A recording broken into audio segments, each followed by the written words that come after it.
Information technology based channel में आपका स्वागत है। मेरा नाम मोनू चौधरी है। आज आपको मेमोरी के प्रकार के बारे में बताया जाएगा। मेमोरी क्या है?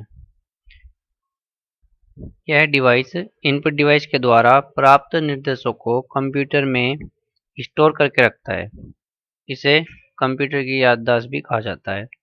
मानव में कुछ बातों को याद रखने के लिए मस्तिष्क होता है, उसी प्रकार कंप्यूटर में डाटा को याद रखने के लिए मेमोरी होती है। यह मेमोरी सीपीयू का अभिन्न अंग है। इसे कंप्यूटर की मुख्य मेमोरी, मेन मेमोरी, आंतरिक मेमोरी, इंटरनल मेमोरी या प्राथमिक मेमोरी, प्राइमरी मेमोरी भी कहा जाता है। किसी भी निर्देश, सूचना अथवा परिणामों को स्टोर करके रखना मेमोरी कहलाता है। कंप्यूटर में एक से अधिक मेमोरी होती है। हम उनको सामान्यतः प्राथमिक व द्वितीयक मेमोरी के रूप में वर्गीकृत कर सकते हैं। प्राथमिक मेमोरी अस्थिर तथा स्थिर दोनों प्रकार की होती है। अस्थिर मेमोरी डेटा को अस्थायी रूप से कंप्यूटर ऑन होने से लेकर कंप्यूटर बंद होने तक ही रखते हैं, अर्थात कंप्यूटर अचानक बंद होने या बिजली के जाने पर कंप्यूटर में डाटा नष्ट हो जाता है। स्थिर मेमोरी आपके कंप्यूटर को प्रारंभ करने में सहायक होती है। इसमें कुछ अत्यंत उपयोगी फर्मवेयर होते हैं जो कंप्यूटर को बूट करने में मदद करते हैं। बूटिंग कंप्यूटर को शुरू करने की प्रक्रिया को कहा जाता है। इसे मुख्य मेमोरी कहा जाता है। द्वितीयक संग्रहण वह है जो हमारे डाटा को लंबे समय तक रखता है। द्वितीयक संग्रहण कई रूपों में आते हैं: floppy disk, hard disk, CD आदि। बिट अथवा बाइट मेमोरी में स्टोर किया गया डाटा 0 या 1 के रूप में परिवर्तित हो जाता है। 0 तथा 1 को संयुक्त रूप से बाइनरी डिजिट कहा जाता है। संक्षेप में इन्हें बिट भी कहा जाता है। यह बिट कंप्यूटर की मेमोरी को मापने की सबसे छोटी इकाई होती है। 8 बिट बराबर 1 bite,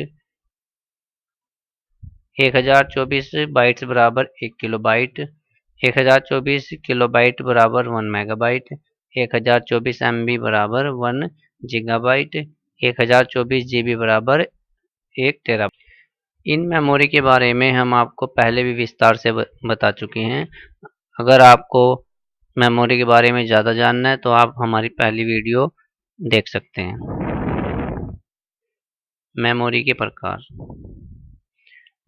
primary memory, secondary memory, cache memory. अब आइए जानते हैं प्राइमरी मेमोरी के बारे में। मेमोरी कंप्यूटर का सबसे महत्वपूर्ण भाग है, जहां डाटा, सूचना एवं प्रोग्राम प्रक्रिया के दौरान उपस्थित रहते हैं और आवश्यकता पड़ने पर तत्काल उपलब्ध रहते हैं। यह मेमोरी अस्थिर मेमोरी होती है क्योंकि इसमें लिखा हुआ डाटा कंप्यूटर बंद होने या बिजली के जाने पर मिट जाता है।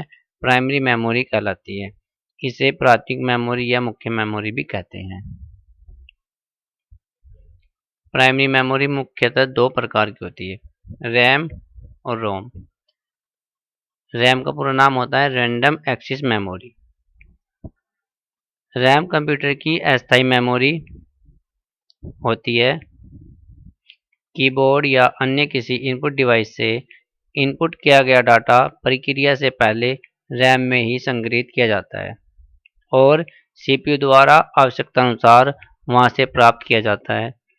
रैम में डाटा या प्रोग्राम अस्थायी रूप से संग्रहित रहता है। कंप्यूटर बंद हो जाने या बिजली चले जाने पर रैम में संग्रहित डाटा मिट जाता है, इसलिए रैम को वोलेटाइल या अस्थायी मेमोरी कहते हैं। रैम की अक्षमता या आकार कई प्रकार के होते हैं, जैसे कि 4 MB, 8 MB, 16 MB, 32 MB, 64 MB, 128 MB, 256 MB आदि बहुत सारी होती हैं। जैसे रैम तीन प्रकार की होती है: dynamic RAM, synchronous RAM, static RAM. Dynamic RAM, dynamic RAM को संक्षिप्त में डी रैम कहा जाता है।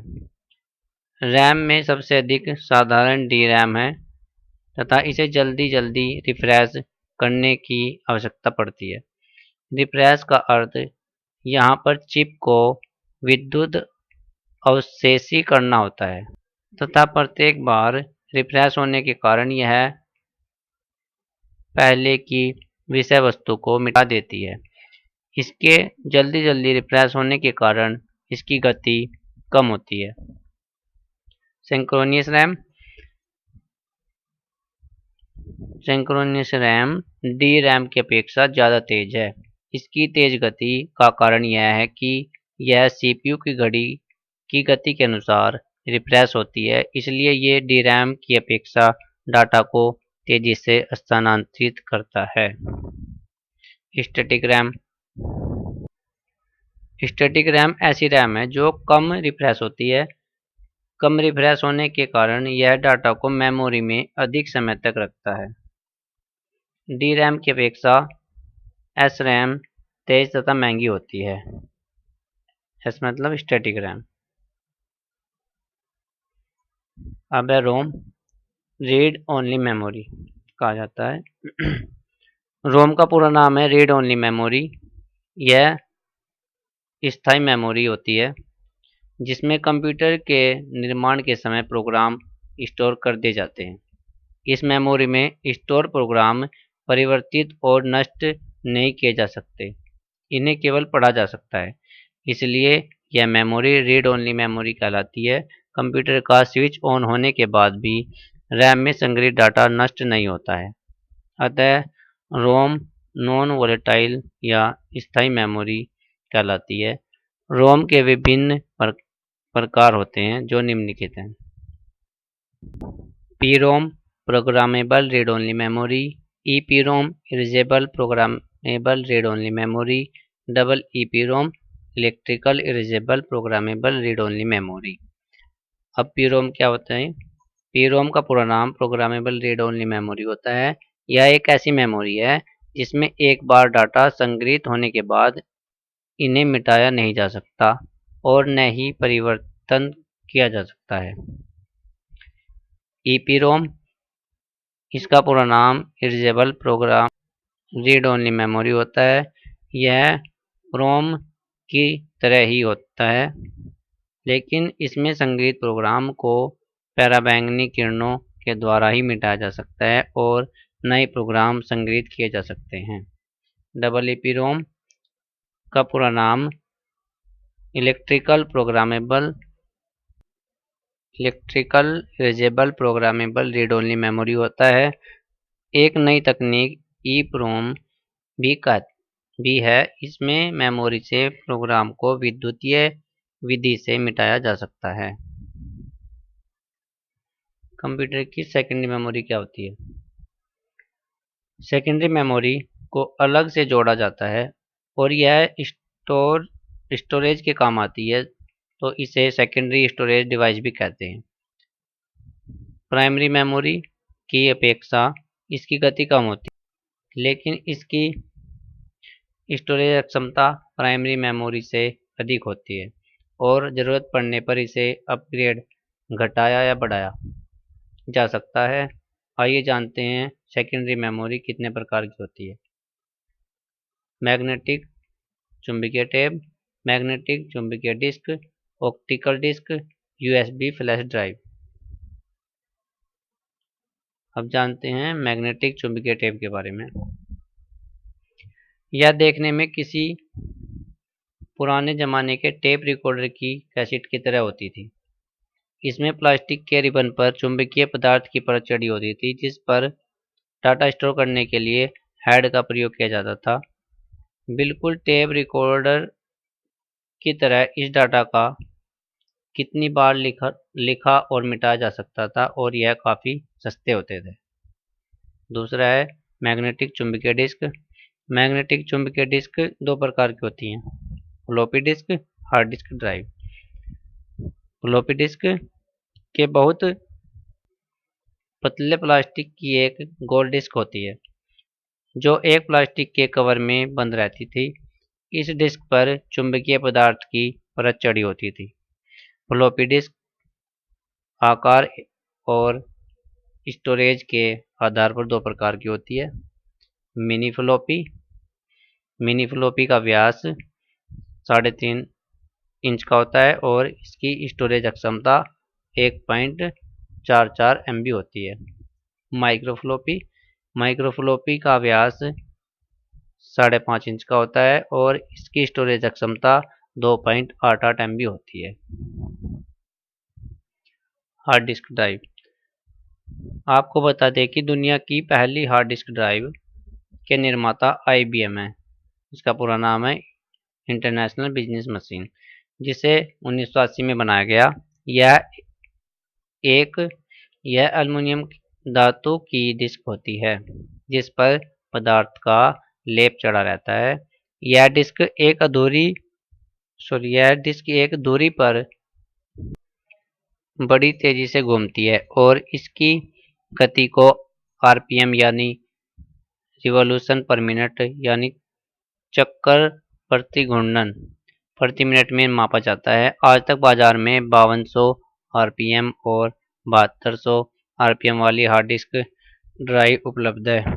हार्ड डिस्क ड्राइव में ट्रैक और सेक्टर में डाटा स्टोर होता है। एक सेक्टर में 512 बाइट डाटा स्टोर होता है। 80 के दशक में आई हार्ड डिस्क ड्राइव, जिसके पहले पार्टीशन को नाम दिया गया C ड्राइव, और आज जब आप विंडो इंस्टॉल करते हो तो वह सबसे पहले C ड्राइव में इंस्टॉल होती है। अगर स्टोरेज बात करें तो हार्ड डिस्क ड्राइव को प्रमुख सेकेंडरी मेमोरी के तौर पर इस्तेमाल किया जाता है। वर्तमान में 1 टेराबाइट से लेकर 100 टेराबाइट तक की हार्ड डिस्क उपलब्ध है। नंबर 3 है ऑप्टिकल डिस्क। ऑप्टिकल डिस्क में पॉलीकार्बोनेट की गोल डिस्क होती है जिस पर एक रासायनिक पदार्थ का लेप रहता है। ऑप्टिकल डिस्क डेटा डिजिटली रूप में सुरक्षित रहता है। डाटा को ऑप्टिकल डिस्क पर रीड और राइट करने के लिए कम क्षमता वाले लेजर प्रकाश का प्रयोग किया जाता है। ऑप्टिकल डिस्क 3 प्रकार की होती है: CD, DVD, Blu ray disc.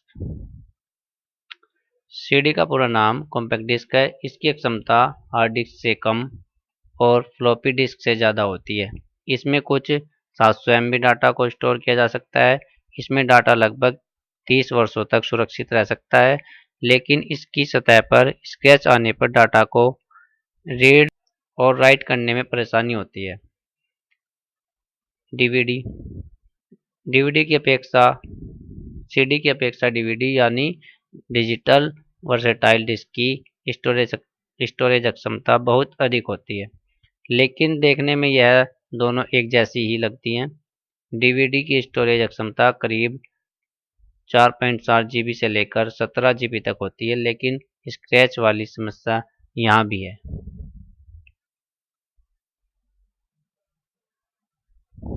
Blu-ray disc देखने में CD और DVD की तरह ही होती है, लेकिन इसको रीड और राइट करने के लिए जिस लेजर प्रकाश का प्रयोग किया जाता है वह नीले रंग जैसी बैंगनी किरण होती है, इसलिए इसे ब्लूरे डिस्क कहा जाता है। इस प्रकाश की वजह से ब्लूरे डिस्क पर 500 GB तक डाटा स्टोर किया जा सकता है। नंबर 4 है USB फ्लैश ड्राइव। यह वर्तमान की सबसे पॉपुलर और पोर्टेबल सेकेंडरी मेमोरी डिवाइस है जो USB पोर्ट के माध्यम से कंप्यूटर से जोड़ी जाती है, जिसे हम पेन ड्राइव के नाम से भी पुकारते हैं। इसका प्रयोग वीडियो, ऑडियो के अलावा अन्य डाटा को सेव करने के लिए भी किया जाता है। नंबर 3 है कैश मेमोरी। यह विशेष प्रकार की मेमोरी है जो अत्यधिक तेजी से किसी कार्य को करती है। सामान्यतः प्रोसेसर को रैम मेमोरी से कोई डेटा पढ़ने में 180 नैनोसेकंड का समय लग जाता है, कैश मेमोरी से बार बार आवश्यक डेटा केवल 45 नैनोसेकंड में प्राप्त किया जा सकता है। कैश मेमोरी का प्रयोग करने से आपके कंप्यूटर की दक्षता काफ़ी बढ़ जाती है। कैश मेमोरी प्रोसेसर और मानक डी रैम